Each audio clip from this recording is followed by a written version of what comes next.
So over the past week or so on TikTok, I've seen a huge spike of videos relating to Insomniac Spider-Man, most likely due to his recent appearance in Across the Spider-Verse, and with Insomniac Spider-Man being my favorite version / adaptation of the character, it couldn't make me happier than seeing this man get praised for the GOAT he is. So I thought I'd make a video showing off how powerful this man truly is, for the people that also love this man, and for the people who try to downplay this man. So let's get into it. Starting off with some notable feats for like his lifting strength. He was able to stop a speeding train in like a similar manner to Tobey Maguire's Spider-Man, but then right after was able to hold up the weight of a train while hanging from the ceiling, I might add. And this train had about 2 subway cars attached to it at the time, so if we multiply the weight of each subway car and multiply it by 2 obviously, that would make this train weigh around 170,400 pounds, but also keep in mind that he had to pull the subway car, like the subway tracks from out the ground. He was also able to slow the rate of a falling crane with just his biceps and while being on the edge of a building, and this crane with this building being around 206 meters tall or 675 feet, and with this crane obviously being around 50 plus feet taller than said building, it would make the crane around 725 plus feet. To put this into perspective, the world's tallest crane in our world is around 470 feet tall and weighs about 529,000 pounds. So using a bit of math here, if we divide the weight of this crane by 470 feet, which is like the height, that means for every foot tall of this crane, it would be like 1,125 pounds for every foot tall it is. So now putting this into the game's crane, we take 1,125 and multiply it by 725. That will put this crane at around 815,625 pounds. But since the game's crane is missing this little like long piece horizontal of the crane, I'm gonna drop that by around like 150,000 pounds because it still does kind of have this thing, which looks to be around the same kind of thing that we have in the one scene in the game. So that will put the crane scene in the game at around 665,625 pounds. Other smaller feats will be pulling up an oil I like how I'm saying smaller feats as if these aren't fucking still crazy. But anyways, he pulled up an oil tanker truck which would weigh around like 33 tons or 66,000 pounds, stopping and even pulling back a helicopter from taking off while also not even moving his body, like he was standing there doing this unfazed, and also steering a falling helicopter so that it wouldn't hit the ground. The last thing I'm gonna mention for this video is stopping speeding trucks and cars to the point of engine failure. So yeah, you know, he's just a little strong,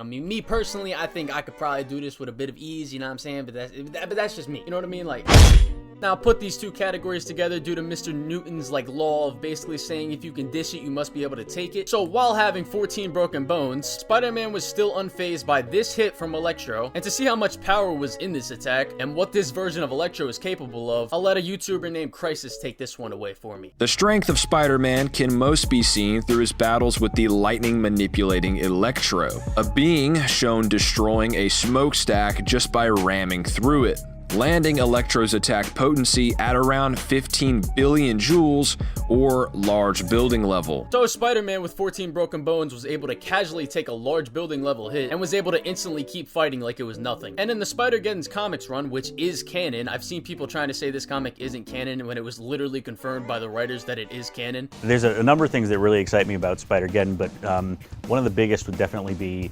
bringing video game Spider-Man into the comics. I'm really excited to bring him into Spider-Geddon, which will take place after the events of the video game. So it is part of the continuity, the character. Anyways, during this run, Insomniac Spider-Man was able to take multiple hits back-to-back from Inheritors, beings who scale to Captain Universe Spider-Man, and the Enigma Force. And the Enigma Force is the power that gives Captain Universe Spider-Man his powers, and it's the same power that helped Venom beat Null, the god of darkness and creator of all symbiotes. And after taking these 2 hits back-to-back, Insomniac Spider-Man was able to get up and keep fighting. He also withstood being rammed and tossed through multiple buildings by Rhino and Miles Morales.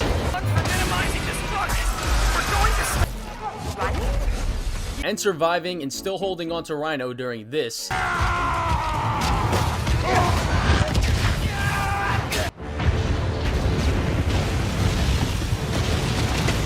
No. No. Mind you, Peter was still holding on to Rhino after this happened while Miles was sent flying backwards. And he still kept fighting until eventually being put down after this.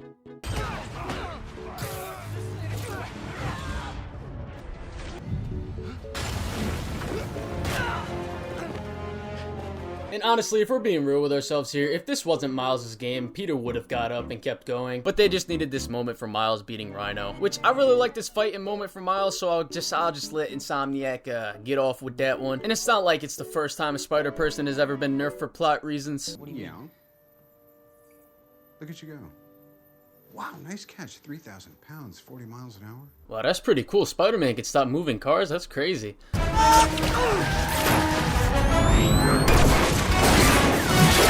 Spider-Man cannot stop moving cars. I think anyone who knows Spider-Man, or honestly a lot of other characters, I think we all know, they suffer from the good old plot nerf every once in a while, but it's whatever. And also, to further back this up, as just shown, Rhino is a character who can destroy multiple city blocks with just his body, and he still gets damaged and eventually knocked out by Peter in the first game, while he is still holding back, which makes Rhino putting Peter out of the fight in Miles Morales even stupider, considering he's been shown to be able to knock out Rhino while holding back, and Peter has also beaten Rhino multiple times in his past, but whatever. So Peter, while holding back, I keep having to mention because that's just how insane he is, but Peter, while holding back, knocking out and putting down characters like Electro, who's shown to have large building levels of attack power and like durability, and Rhino, who's been stated to have destroyed 6 city blocks and probably could have done more damage if Spider-Man didn't take him down in the past fight. That will put Rhino at around small city levels of attack power and durability. And this is further backed up by Miles being able to absorb enough energy to destroy all of Harlem, and Rhino was able to take multiple hits after ramming through multiple buildings and city block level explosions, and he was still able to take multiple hits from Miles before eventually being put down. And this happens multiple times because Rhino fought Miles multiple times throughout the game. And Peter also scales above Miles in the Insomniac universe. And going back to Spider-Geddon, I have to add like a little bit of context to this situation. The Inheritors were most likely holding back, but still like actively trying to hurt Superior Spider-Man and Insomniac Spider-Man, because the Inheritors need Spider-People alive before they can consume their life force, but there's nothing suggesting that they weren't actively trying to hurt both of them. So it's still a good feat, because it would make sense for them to try and weaken Otto and Peter so they can just easily suck the souls out of them.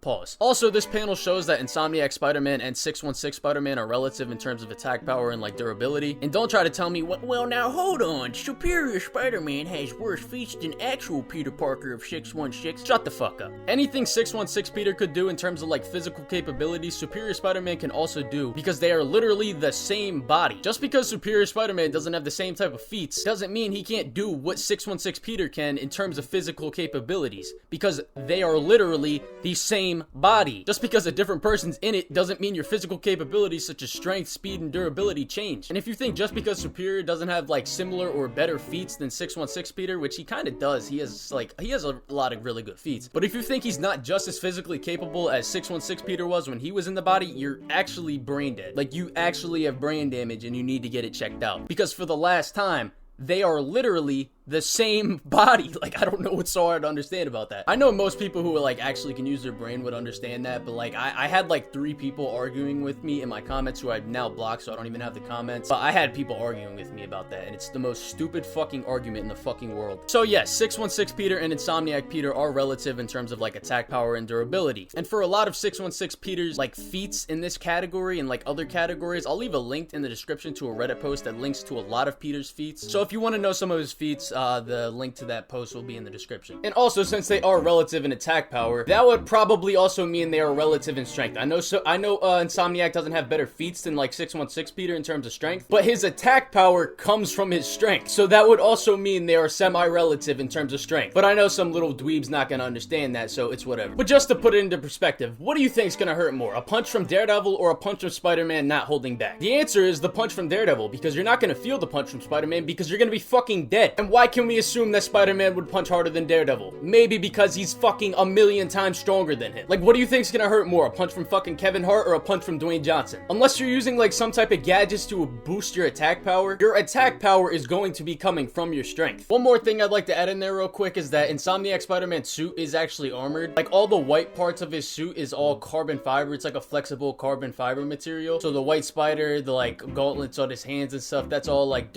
extra durable and like more hard. The other thing we did was, in looking at sports gear, was just trying to think about the functionality of the suit. And if you look at the color blocking on the suit, you'll notice that there's actually a lot of rationale behind it. The blue is where we allow flexibility for Spider-Man, so that's where he would require the highest range of motion. Anything that's red is actually made out of a slightly thicker material, and it's what he would be using for armor reinforcement. It's where he might get hit the most, or where he might be, for example, scraping against a building when he's swinging around the city. And then we get to the white. And the white is actually like a flexible carbon fiber. So if you look really closely at it, you'll see the surfacing on it, and you can tell it's carbon fiber. That's located on his chest, it's on his gauntlets, and also on his feet. That's what he would use for, again, when he's fighting, that's where he want reinforcement. And if he's blocking, that's the other reason why you want carbon fiber in those locations. Now for speed and agility, once again, Insomniac also scales to 616 in this category, shown in this panel as they stalemated as soon as they met, and this is also not far-fetched, seeing as Insomniac Spider-Man literally dodges things like electricity and lightning casually and consistently, so dodging light speed attacks and all the other crazy shit 616 Spider-Man has done isn't like anything like crazy for Insomniac Spider-Man to be able to do, considering they literally stalemated the first time they met. And also, going back to the train scene, he uses an ability that majority of all Spider-Man inherently possess, and that's the ability to slow down time in like short bursts. But just look at how fast he does this, while also looking at the people in the background who are moving in slow motion while Peter is not. He can also speed blitz Electro.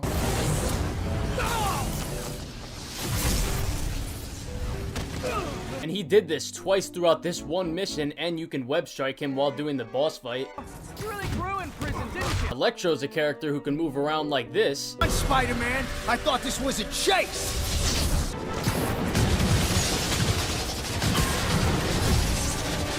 Can't stop me, but I'm flattered that you still try. Look.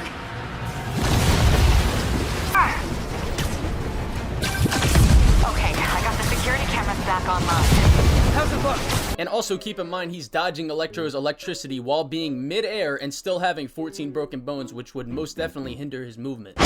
In terms of experience and skill, Insomniac Spider-Man is also just insane. He's been Spider-Man for 9+ years now after the Miles Morales game, and depending on the time frame of Marvel Spider-Man 2, he's gonna be in like year 10+. He's fought Mysterio, Chameleon, Vulture, Rhino, Scorpion, Sandman, Electro, Hammerhead doing his best cosplay of Optimus Prime, Mr. Negative, Doc Ock, Kingpin, Taskmaster, Tombstone, Silver Sable, and everything he went through and learned in the events of Spider-Geddon. He dealt with an entire advanced army, the run-of-the-mill criminals and gangs, and stopped a citywide pandemic along with the Sinister Six. And thanks to a video from Godzilla Rex, who I will also leave in the description of this video, we can see from Spider-Man's gameplay animations and like cutscenes that he is fluent in the art of ass beating, knowing all of these martial arts and fighting styles. In terms of willpower, he also just got that dog in him. He resisted visions multiple times that would let Martin Lee control him, that normal people who don't got that dog in them crumble to in seconds. And that's not even because of his powers, because Spider-Man don't got like mental fortitude or some shit as a power, but at the same time he do, because once again, he got that dog in him. Also, while hallucinating and being put through mental trauma from a poison that would kill a normal human in minutes, he was still swinging through the city and trying to cure himself. After getting jumped and beat to near death by the entire Sinister Six, he was still able to swim for however long enough to pull himself up and hold onto a floating barrel in the water. And a couple hours later, with 14 broken bones, he still 2v1s Electro and Vulture, then Rhino and Scorpion, while also dealing with the Sable Militia, thousands of escaped criminals, and multiple gangs. Then after the injuries he endured, while still having the 14 broken bones mind you, he fights Mr. Negative, which just adds on to the injuries he already has. Then Otto comes in and beats Peter to near death once again. And within like what had to be like an hour, because there's no way Otto took more than an hour to like bring Norman up to Oscorp Tower. Anyways, in under an hour after getting beat to near death, he barely has the strength to walk and builds a suit with very limited resources, and he does this all in like 20 to 30 minutes max. Then he goes to fight Otto, where he gets injured even more and also gets stabbed by this big ass tentacle claw, and he still beats Otto, which pained him mentally and physically because he was fighting his friend and mentor. Then he has to go back to Feast with the anti-serum to see Aunt May on the brink of death, and he has the cure for her right in his hands, but has to make the decision to cure the city instead, and has to watch Aunt May die. Like, god damn, bro. The audacity motherfuckers have to try to compare any of these fucking limp dick pussies to the fucking goat. Like, it's just crazy to me. It really is. Blasphemous. Bananas, one might say. And the reason I bring up the live action Spider-Man is because if you've been on TikTok for like the past week or so, and you know you got the usual brainless apes and mindless seals who don't know what they're talking about, actually thinking any of these motherfuckers stand a chance. He's beating all three of them at the same time. Like, bro, it took all three of these motherfuckers just to take down the fucking terrifying three. And they had Doc Ock's help, mind you, like that.